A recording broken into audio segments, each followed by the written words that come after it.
What is good, guys? We are back. Max with the Parlay Princes. We're going to do a UFC Seattle recap. We saw some shit. It was on track to be one of the biggest cards for finishes ever, and then the main card just went, and then Henry Cejudo made it go even more. Let's talk about it. We're going to talk about some fights more than others. It was a pretty decent night to watch. Betting-wise, it depends on who you bet on. It could have been beautiful for you. It could have been a nightmare, but let's recap it, boys. Like, subscribe, comment if you haven't. We got the members-only section open. It is growing. We're almost at double digits. Get ready. Let's go over the card, guys. Modestas Bukauskas and Rafael. I still don't know how to say this guy's name because I'm not even joking. I don't care. Cerqueira. Anyone that was betting on fucking Ibo Aslan must have been shitting themselves because I had all my parlays with Ibo Aslan. When I saw Rafael get finished in the first, 3 minutes, I was like, maybe Ibo Aslan isn't that good and this guy's just chinny as it gets. And hey, I was right. Bukauskas didn't even look that good. It's just Rafael is super chinny. So will I bet on Bukauskas next time? I don't know, guys. It depends who he's fighting. If he gets someone that's been in the UFC for a hot minute, I am fading Bukauskas at all costs.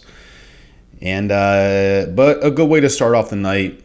I had over 1.5 on some bets. We had Bukauskas KO sub, Bukauskas money line, so we did pretty good as far as that goes. Let's look at significant strikes real quick. Only 16 for Bukauskas and 9 for Rafael. Insane. Next fight, we had Ruzaboev, and we had, I don't know how to say this guy's name either, because again, I don't care. I just don't care. Eric Makonico. I had Ruzaboev all day and night. I knew the reach was going to be something. The height was going to be something.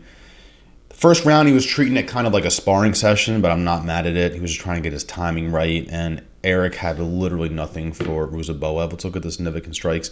5 significant strikes for Eric. It was like a 7-minute fight. This guy landed 5 significant strikes. And then we had 20 for Ruzaboev. I forget what he clipped him with, but it dropped him. I think I clipped him on the top of the head. I forget, but this guy stumbled backwards. Insane. You guys saw it. I don't got to recap too much. Next fight, I did not pick anyone.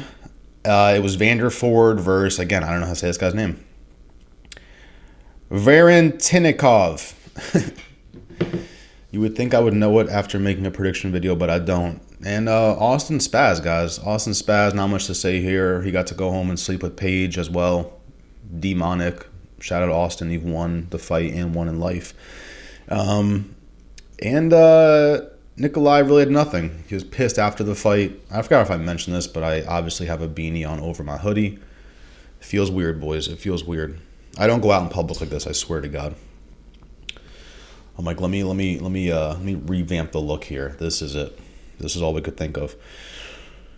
Round 2, ground and pound for Austin. You can't hate it. We'll see who he fights next. He's in the UFC, first UFC fight. Shout out my guy Austin. Significant strikes, again, my guy Nikolai, 5. Austin, 39. Crazy. Abdul Malik and Klein. Shout out people in my Discord, bro. If you're not in the Discord, hit me on Instagram. I'll try and send you a link. Someone on the Discord was like, bro, they have Klein to get 1 takedown at plus 300. I was like, bet. So we did that, boys. That was close to his money line. Why would you not just take that, And he got the takedown after that crazy spinning back fist. I couldn't believe it. I was like, oh my God, Abdul fraud check incoming. Psych.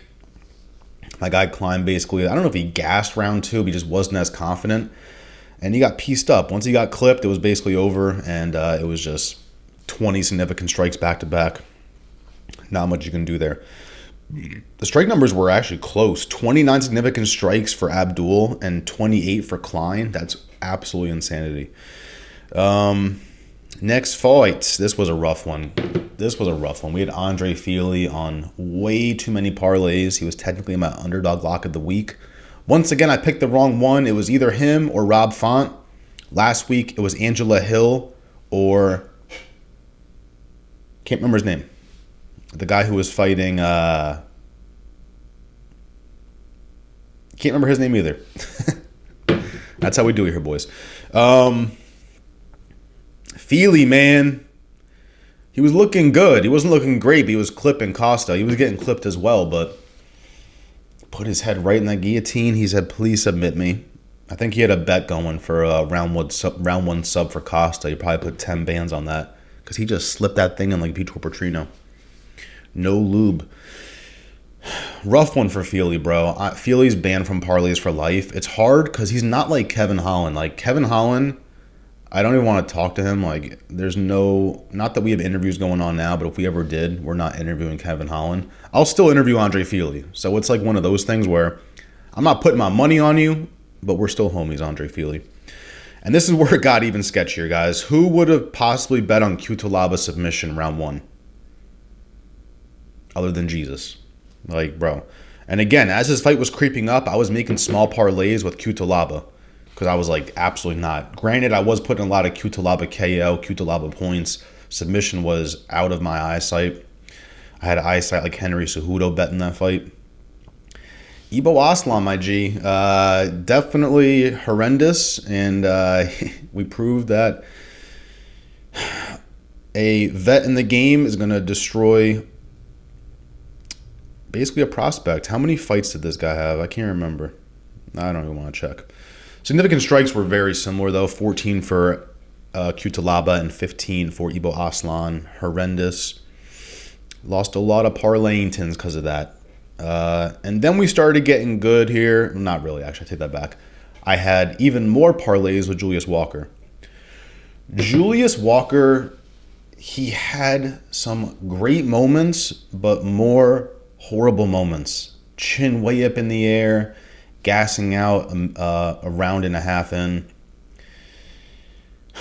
And Menefield, the Menefield that showed up wasn't demon time Menefield. This guy had no six pack. He looked like literally he was just there to like get a paycheck, but he still won. He got stunned a few times, but not enough for me to be like, nah, that was a robbery. Actually, it was split decision. Let's look at the significant strikes real quick. Wow. High. 87 for Menefield, 86 for Walker. All these fights, they're off by one significant strike. That's crazy. Yeah, Walker just has to work on his striking defense. He was looking like me in UFC 5. No head movement, just like fling, fling, bing, bing, bing. I was like, shoot a takedown, anything. Walker's sub was insanely not live. How many people had Walker's sub? Like 900,000. Rough one, boys. I had a lot of Walker KO sub. I'm like, Menefield's done. Get him out of here. Absolutely not. Horrendous. Gene Silva. Let's talk about Gene Silva, guys. This is a beautiful man right here. Cries in the beginning of the fight. Fights in there, not angry. He fights in there like he's literally... Bisping was saying, he's like, bro, stop high-fiving. Which is something to get mad at if you're going the distance. But, bro, I'm not mad at it. If you're going to high-five someone and then just absolutely ruin their life, I'm okay with that. It just makes you that much more demon. Cries, laughs, kills, and then cries again. This guy's definitely a Gemini. Definitely a Gemini. Gene Silva, bro. You gotta love the fighting nerds. I've never wanted to be a nerd so much in my life. Like, bro, sign me up. I'm officially a nerd. I'm about to go watch some Star Wars. Gene Silva, bro. I think it was a 1-2 or was it hooks? I think it was hooks, actually. I think it was like a left hook, then a straight, or left hook, then right hook. Round one, bro. I had a lot of KO sub, so shout out my guy Gene Silva. I was getting scared, though. I'm like, bro, these are going to all go the distance now, aren't they? So I was putting Gene Silva points, but, man, he starts a guy, Melzik, and Melzik is actually slightly demon himself, so let's look at the significant strikes. 18 for Gene Silva, 7 for Melzik.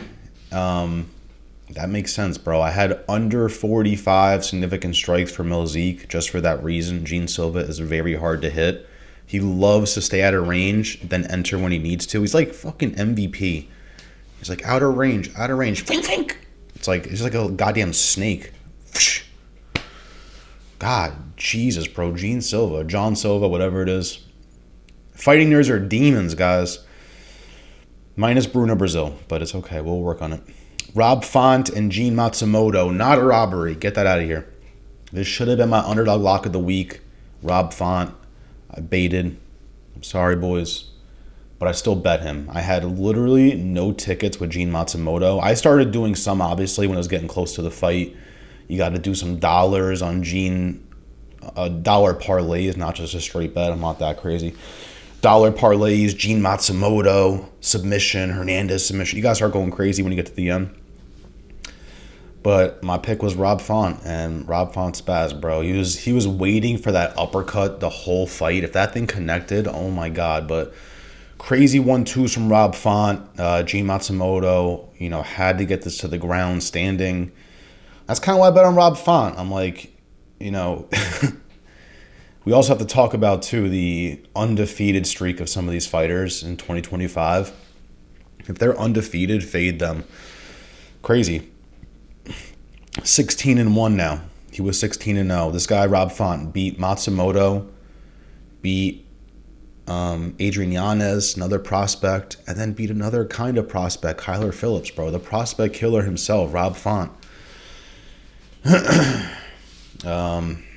That KO prop was looking so sexy, plus 700, but Rob Font went the distance. Proud of him.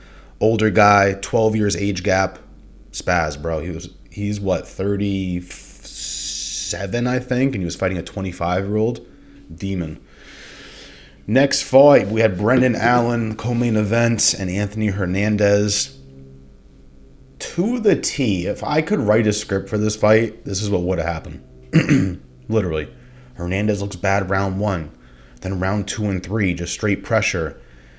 Getting flipped over sometimes, scaring the shit out of us. Then going back on top and getting a sub. Oh, no, wait, no, he's back on the bottom. Like, this is to the T, Anthony Hernandez. So I love betting on him. A little sketchy sometimes when he's going for, we talked about it in my live stream. It is position over submission, but not with Anthony Hernandez. It is submission. So he's on his back, goes for a sub, and then Allen flips over, and now fucking Hernandez is on his back. I'm like, bro, what do you just stay on top of him? You're good.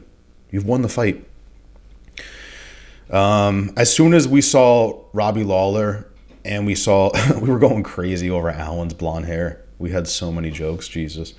It was just the bootleg Dan Hooker vibes, bootleg Oliveira vibes. I'm sorry, Brendan Allen, but you lost again to Anthony Hernandez. Next, we had a semi-controversial eye poke, Henry Cejudo, Song Yadong. Cejudo looked good. Shout out my guy Ty Betts, because my last parlay, I had a 4-leg because of Ty Betts, $1 to win like almost 100. Our last leg was Cejudo points. And when they were reading the scorecards, guys, I think it could have gone either way. I was picking Song Yadong to win the fight. But Cejudo did surprise me. I'll give him that. But we have to talk about the eye poke. Like, how have you ever seen someone like this? And they're like, I can't see.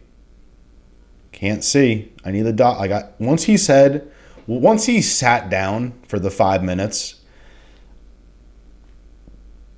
don't sit down. Do not sit down, guys. That's horrendous. So that happened, and then we had his corner was like, yo, bro, we have to turn this up a notch. He's like, bro, I can't see, bro. Eyes wide open, not touching his eye, nothing. I thought he was on shrooms for a second. I'm not going to lie to you. And then once he said, bring the doctor in here. First he told the ref 70 times, I can't see. If you know anything, that is the last thing you're supposed to see. Then to follow it up with bring the doctor in here is insanity, guys. I'm just basing this off body language and just what we know.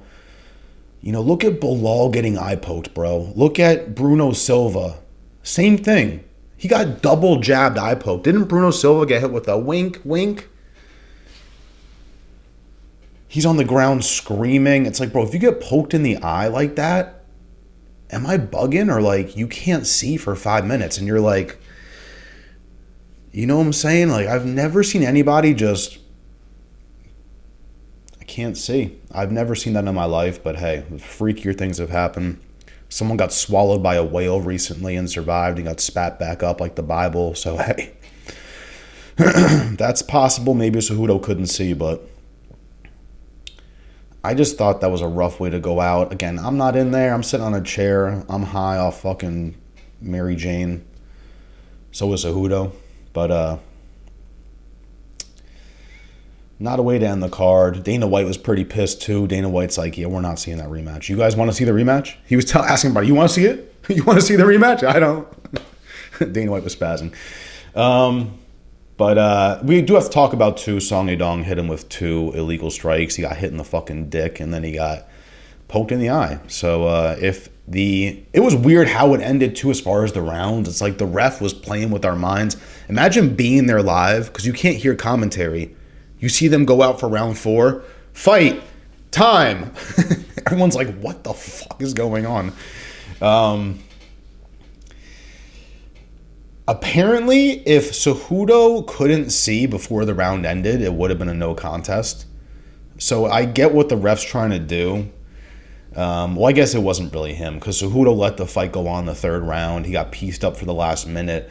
And then he got sat down. He's like, bro, I can't see shit, bro. And that's when the ref kind of did what he had to do to make sure this was going the distance, technically.